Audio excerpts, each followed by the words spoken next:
ကျွန်တော်တို့အားလုံးကတခါတလေမှာအခုဖြစ်နေတဲ့ပြဿနာတွေဘဝအမောတွေကိုကြော်ဖြတ်ပြီးတော့အနာဂတ်ကိုချက်ချင်းရောက်သွားရင်ကောင်းပါပဲလို့တွေးမှုကြမှာပါငွေကြေးရခက်ခဲတွေအလုပ်ဖိအားတွေချစ်သူကြီးစားပြဿနာတွေဒီလိုကိစ္စတွေအားလုံးကိုခလုတ်လေးတစ်ချက်နှိပ်လိုက်တာနဲ့ကြော်ဖြတ်လို့ရရင်ဘယ်လောက်တောင်ကောင်းလိုက်မလဲဒါပေမဲ့လေတကယ်တမ်းအဲ့တူသာကြော်သွားလို့ရမယ်ဆိုရင်ကျွန်တော်တို့တွေစီကိုအကောင်းဆုံးဆိုတာတွေကြီးရောက်လာမှာလားပေးဆက်ရတာတွေတော့တေချာပေါက်ရှိတာလေဒီလိုပေးဆက်ရတဲ့အခါမှာရောကျွန်တော်တို့တွေကခံနိုင်ရှိပါမလားဒါတွေအားလုံးကိုဘဝတစ်ခုစာအနေနဲ့ click ဆိုတဲ့ဇာတ်ကားမှာမြင်ရမှာပါဒီဇာတ်ကားကမင်းသားကြီး Adam Sandler ရဲ့အကောင်းဆုံးဇာတ်ကားတွေထဲကတစ်ခုပါဘဝနဲ့ဟာတာကိုအချိုးညီညီပြသသွားနိုင်ပြီးတော့တစ်ဖက်မှာလည်း Adam Sandler ရဲ့အကောင်းဆုံးခိုက်တက်နေကိုမြင်အောင်ပါ That's why he's the GOAT. The GOAT. ကဲဒါဆိုရင်တော့ click ဆိုတဲ့ဇာတ်ကားလေးကိုအတူတူခန်းစားကြည့်လိုက်ရအောင်ဇလန်မစရသေးခင်မှာ channel လေးကို subscribe မလုပ်ရသေးဘူးဆိုရင်လုပ်ပေးသွားကြဖို့တိုက်တွန်းလိုပါတယ်အပန်းမကြည့်ရင် emoji လေးတစ်ခုဖြစ်ဖြစ် comment လေးတစ်ချောင်းဖြစ်ဖြစ်လည်းရေးပေးသွားကြပါအောင်နော်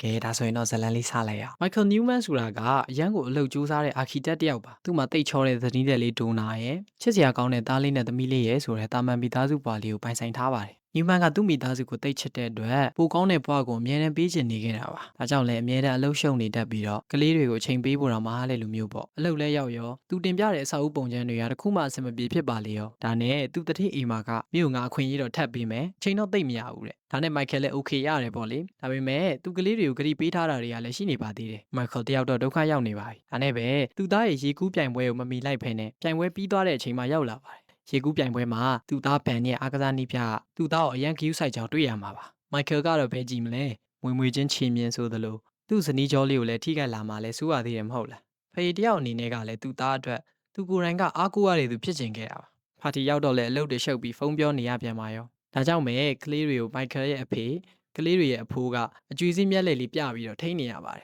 ဒီအကျွေးစည်းမျက်လှည့်လေးကဇက်လန်းတစ်ခုလုံးမှာ peak moment ဖြစ်လာမှာမလို့ညီကိုတို့တေချာလေးမှတ်ထားနော်မိုက်ကက်အတွက်အလုပ်တွေနဲ့စိတ်ရှုပ်စရာတွေကများနေတဲ့အတွက်သူ့အိမ်က remote တွေကိုကောင်းကောင်းမမှတ်မိပါဘူး TV ကြည့်ဖို့လုပ်နေရကလည်းသူသား helicopter remote နဲ့မားတဲ့အတွက်မျက်နှာကို helicopter နဲ့နမ်းခံလိုက်ရပါတယ်ဒီလိုနဲ့မဖြစ်တော့ဘူးကွာဆိုပြီးတော့ Universal remote တစ်လုံးကိုဝယ်ဖို့ shopping mall ကိုထွက်လာပါတယ် Batman Beyond ဆိုတဲ့ mall ပါဆိုင်ထဲရောက်တော့လေ Michael က remote ရှာမတွေ့လို့ဆိုပြီးတော့ဝန်ထမ်းတစ်ယောက်နဲ့ရန်ဖြစ်မလို့ဖြစ်နေပါသေးတယ်ဒီလိုနဲ့ mall ထဲကအိမ်ယာကြီးပေါ်မှာသူ့အိမ်သူရလို့တက်ပြီးအိမ်မောကျသွားပါလေရောသူနိုးလာတဲ့အချိန်မှာ Beyond ဆိုတဲ့အခန်းလေးကိုမြင်မိတာနဲ့ Michael ကလည်းဆက်ဆက်ဆူဆူဝင်သွားလိုက်ပါတယ်အထက်ကိုရောက်တော့ Morty ဆိုတဲ့ဝန်ထမ်းနဲ့တွေ့ပါလေရော Morty ရဲ့ရုပ်ကမြင်သာအောင်ပြောရမယ်ဆိုရင်စပင်ပလက်ပွားနဲ့သိပ္ပံကြောင်လိုဘာလိုရုပ်ပါ Morty ကငါ့မှာအကောင်းဆုံး Universal Remote တစ်ခုတော့ရှိတယ်အဲ့ဒီ remote ကဘယ်ရာအတွက်မဆိုသုံးလို့ရတယ်အရေးအကြီးဆုံးအချက်ကတော့မင်းယူသွားပြီဆိုလို့ရှိရင်တော့ပြန်လာထားလို့မရတော့ဘူးတဲ့ Michael ကလည်းပုံလေးတစ်လုံးပေးပြီးတော့ကြီးကြီးကျယ်ကျယ်နဲ့ကွာဆိုတဲ့ရုပ်နဲ့ okay ရတယ်ဆိုပြီး remote ကြီးကိုယူချလာပါလေရောအစားပိုင်းမှာ Michael ကဒါကို TV remote သက်ပဲထင်နေတာပါဒါ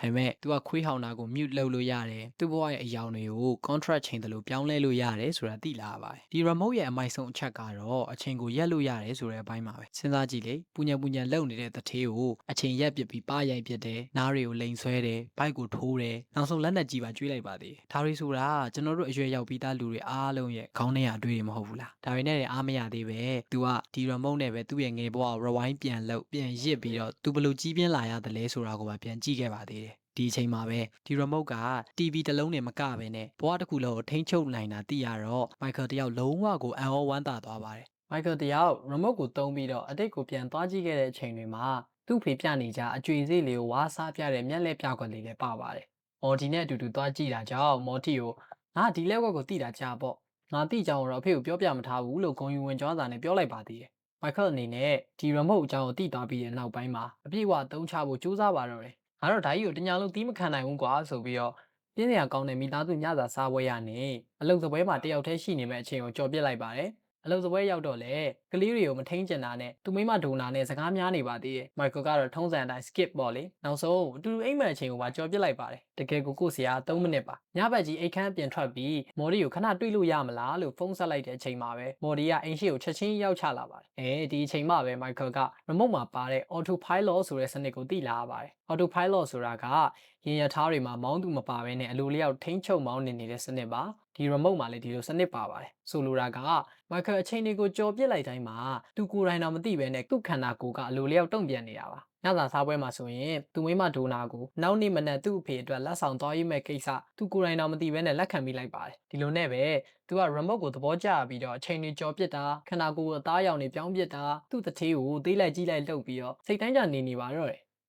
remote မှာကဘာသာပြန်နိုင်တဲ့ function တွေကလည်းပါလေတော့ဂျပန်တွေနဲ့ဆွေးနွေးတဲ့ပွဲမှာသူ့အတင်းတုတ်နေတာတွေကို Michael ကနားလည်သွားပါတယ်။သူလှုပ်ထားတဲ့ဒီဇိုင်းကလုံးဝတလွဲကြီးဆိုတာလည်းသူနားလည်သွားတာပေါ့လေ။ဒါကြောင့်မဲသူက remote အားကိုနဲ့ဂျပန်တွေလိုချင်တဲ့ပုံစံကိုပြောပြလိုက်တာကြောင့်ကိုဂျပန်ကြီးတို့ကလည်းသဘောကျသွားပါတယ်။ဒီလိုနဲ့ Michael ရဲ့ဘဝဟာ remote ကြောင့်နဲ့တစားတစားပိုပြီးကောင်းလာပါတယ်။ဒါပေမဲ့ Michael တယောက်ကတော့ဒါကိုကျေနပ်နိုင်ဖို့မရပါဘူး။ယာရုတိုးဖို့အချိန်တွေကိုလည်းမစောင့်နိုင်တော့ဘဲနဲ့2လ3လလောက်ကိုချက်ချင်းကြော်ပစ်ချင်လာပါတယ်။ဒါနဲ့ပဲမော််တီစီကိုသွားမေးတော့မော််တီကမင်းလုံမဲ့အလုပ်တွေအကျိုးဆက်ကိုမင်းတွေးပြီးပြီလားမင်းတွေးပြီးပြီဆိုရင်တော့မင်းလုံပေါ့မင်း remote ပဲဟာဦးတဲ့ဒါနဲ့လေမော််တီက3လလောက်ကြော်ဘာဖြစ်မှလဲကွာဆိုပြီးတော့ကြော်တော့တာပေါ့ယာရုတိုးတဲ့အထိကြော်တယ်ကွာဆိုပြီးကြော်ချလိုက်တာ2လ3လမဟုတ်ဘဲနဲ့တစ်နှစ်ကြီးများတောင်ကြာတော့ပါတယ်တစ်နှစ်ဆိုတဲ့အချိန်ကတကယ်တော့အကြာကြီးပါသူ့တထေးကလည်းသူ့မိန်းမရဲ့တငယ်ချင်းနဲ့တွဲနေပြီသူ့လက်ထောက်လန်းလန်းလေးကလည်းလိန်ပြောင်းပြီးယောက်ျားကြီးဖြစ်နေပါပြီအဆိုးဆုံးကတော့သူ့ချစ်စတီးနဲ့အဆင်မပြေတော့ဘဲနဲ့အိမ်တော်ကြီးအတိုင်ပင်ခံနေနဲ့ပါတွေ့နေရပါပြီဒီအချိန်မှာတော့သူ့ remote ကသူ့ကိုပညာစပြပါတယ်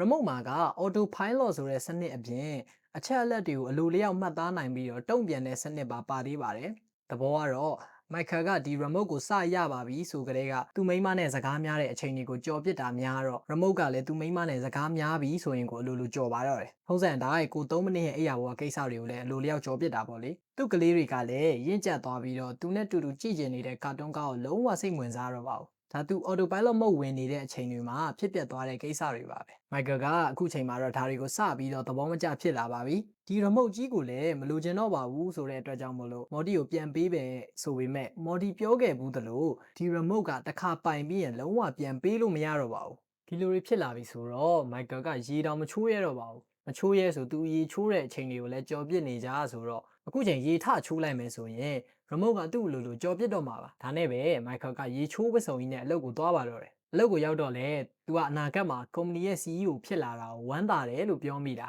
remote ကအဲ့ဒီအချိန်ကိုချက်ချင်းပဲကြော်ပစ်လိုက်ပါပြီ CEO ဖြစ်ဖို့အချိန်ဆိုတာက10နှစ်တောင်ပါ Michael ကတော့အဲ့ဒီ10နှစ်အတွင်းမှာ CEO တယောက်တကယ်ဖြစ်လာတဲ့အပြင်အစီတွေအများကြီးနဲ့ဝါတုတ်ကြီးတယောက်ပါအစ်စ်ဖြစ်သွားပါသေးတယ်သူသားသမီးတွေကလည်းအရွယ်ရောက်ကုန်ပါပြီအဆိုးဆုံးကတော့သူ့ရဲ့ဇနီးချောလေးဒိုနာကရေကူးကန်ကဗက်ညက်နီးပြနဲ့လက်ထပ်သွားခဲ့ပါပြီ Michael တယောက်သူ့လိုချင်တာတွေကိုရလာမယ်လို့ထင်ထားခဲ့တာအခုတော့အားလုံးဆုံးရှုံးသွားခဲ့ရပါပြီဒီလိုနဲ့အချိန်တွေကိုထပ်ပြီးတော့ကြော်လိုက်မိပြန်ပါပြီ Michael တယောက်စေးရုံကရင်ပေါ်မှာနိုးလာခဲ့ပါတယ်သူ့ရဲ့အစီတွေလည်းမရှိတော့ဘဲနဲ့ပုံမှန်ခန္ဓာကိုယ်နဲ့ Michael ပြန်ဖြစ်သွားပါပြီဒီတော့ Michael ကဒါတွေအကုန်လုံးကိုအိမ်မဆိုးတစ်ခုလို့ထင်လိုက်ပါတယ်တကယ်တမ်းမှာသူကကင်ဆာရောဂါကြောင့်ဆေးရုံတက်နေရတာ6နှစ်လောက်ရှိပါပြီတဲ့ချင်းတွေတော့ပိုပြီးဆိုးသွားပြန်ပါပြီဆေးရုံဆင်းလာတဲ့အချိန်မှာသူ့သားဘန်ဂျမင်နဲ့တွေ့လိုက်ရပြီးတော့အချင်းတွေကပိုပြီးတော့ဆိုးသွားခဲ့ပါတယ်မိုက်ကယ်တယောက်သူ့အဖေဆုံးသွားတာကိုသိလိုက်ရတာပါပဲဒီဇာကားရိုက်တဲ့အချိန်မှာ Michael Newman တရုပ်ဆောင်ဖြစ်တဲ့ Adam Sandler ရဲ့အပြင်လောကတကယ်အဖေကလည်းဆုံးမသွားခဲ့ပါတယ်။ဒါကြောင့်ပဲ Adam Sandler အနေနဲ့ဒီဇက်ဝင်ခန်းမှာသူ့အဖေကိုလွမ်းဆွေရင်းနဲ့တရုပ်ဆောင်ခဲ့ရတာဖြစ်တဲ့အတွက်ကြောင့်ကြီးစုလူပရိသတ်တွေကလည်းသူ့အပူတွေကိုမျှဝေခန်းစားနိုင်ခဲ့ပါတယ်။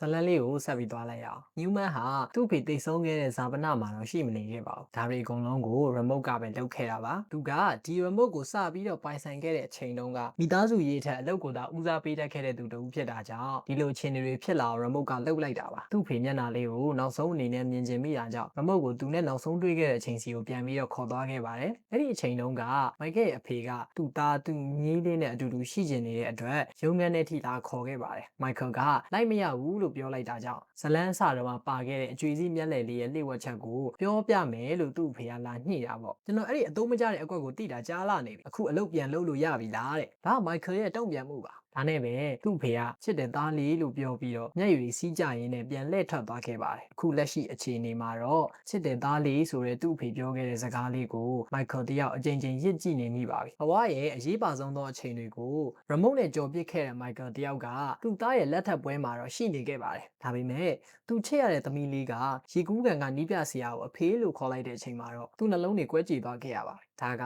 metaphor နဲ့ပြောတယ်လို့ယူဆလို့ရသလိုတကယ်တမ်းမှာလည်း Michael Newman ကဆေးရုံရောက်သွားခဲ့ပါပြီနှလုံးရောဂါနဲ့ပါ ဒီမှာပြောဖို့ကြံနေတာက Michael နားမှာအမြဲတမ်းရှိနေခဲ့တဲ့ Morty ဆိုတဲ့သူကတကယ်တော့သေမင်းတမန်တော်တယောက်ပါ Death Angel ပေါ့လေ Michael နိုးလာတော့သူ့သား Ben နဲ့သူ့သမီး Samantha ကသူ့ကိုလာကြည့်ပါတယ် Ben ကသူ့အလုပ်အဆင်မပြေတာကြောင့် honeymoon ကိုဖျက်လိုက်ပြီတဲ့ဒါကိုကြားချင်းမှာပဲ Michael ကသူ့လိုအမားမျိုးကိုသူ့သားတယောက်ထပ်ပြီးမကြုံစေချင်တော့ပါဘူးဒါကြောင့်ပဲစေးရုံကရင်ပေါ်ကနေပြီးတော့ fight ဒီတန်းလန်းနဲ့မိုးရီတဲ့ကိုအားတင်းပြီးပြေးထွက်လာခဲ့ပါတယ်သူ့မိသားစုကိုသူမကွယ်လွန်ခင်မှာ family come first ဆိုတဲ့မိသားစုကအရေးကြီးဆုံးဆိုတဲ့စကားကိုပြောပြခြင်းခဲ့တာပါဒါပေမဲ့မိုးရီထဲမှာလဲကျနေတဲ့အချိန်မှာ Morty ပြန်ပေါ်လာခဲ့ပါတယ် Michael ကိုလာခေါ်တာပါဒီလိုနဲ့ Michael Newman တယောက်သူ့မိသားစုရှေ့မှာတဲ့နောင်တတွေနဲ့အသက်ပျောက်သွားခဲ့ရပါတယ်တကယ်တော့မှာတော့ဒါတွေအကုန်လုံးက Michael တယောက်တကယ်ကိုအိမ်မက်မက်နေတာပါသူက Batman Beyond ဆိုတဲ့ mall ထဲမှာရှိနေတဲ့ဂရင်းပေါ်မှာတစ်ချိန်လုံးအိပ်ပျော်နေခဲ့တာပါဒါနဲ့ပဲ Michael တယောက်ဒီသိန်းစုကြီးပေါက်တာထက်ပိုးပျော်တဲ့အပျော်တွေနဲ့ mall ထဲကနေပြေးထွက်လာခဲ့ပါတယ်သူ့အဖေနဲ့အမေအိမ်ကိုပြေးပြီးတော့နေမယားတွေအိပ်ရတဲ့အထိဝင်ရင်းနဲ့အလံတကြားကြီးပြေးဖက်ပစ်ပါတယ်အိမ်ကိုလည်းအပြေးပြန်သူ့မိန်းမကိုလည်းအနမ်းတွေပေးသူ့မိသားစုကို